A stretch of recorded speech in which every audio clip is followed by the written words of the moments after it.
So আমাদের জীবন থেকে কিছু বাস্তব ঘটনা আজকে এই ভিডিওর মাধ্যমে তুলে ধরবো। তো শুরু করা যাক।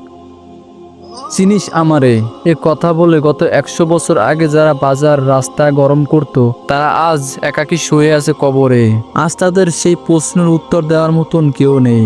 আসলে তাদের কেউ চিনেও না এখন আর।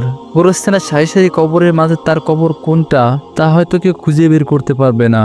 এমনকি খুঁজে বের করতে পারবে না তার বংশধররাও। অথচ তাদের কি সুনাম ছিল এক সময়। থর থর করে কাঁপতো মানুষ। তাদের কবরের উপর দিয়ে কত শিয়াল কুকুর হেঁটে যায়। খাটের এক কোণে শুয়ে থাকা প্যারালাইসিস লিঙ্কনের বৃদ্ধ মানুষটাও একদিন কথায় কথায় বলতো, দেখে নেয়ার হুমকি দিত। অথচ আজ তাকে দেখার মতন কেউ নেই।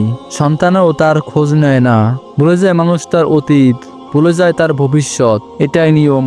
তারপরও মানুষের কত ক্ষমতার দাপট। এই মানুষগুলো সবাই জানে মৃত্যুতে সব ধুয়ে মুছে বিলীন হয়ে যাবে। তারপরে এই পৃথিবীতে কত মানুষের কত দাপট।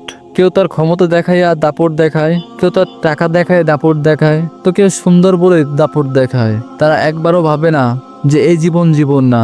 তাদের একটা কথা মাথায় রাখা উচিত, মৃত্যুর স্বাদ একদিন সবাইকে গ্রহণ করতে হবে। আর ওই হাসরের ময়দানে সব হিসাব দিতে হবে। এই দাপট, এই শক্তি, এই টাকার গরম আর সুন্দর চেহারা তার কবরে কোনো কাজই আসবে না।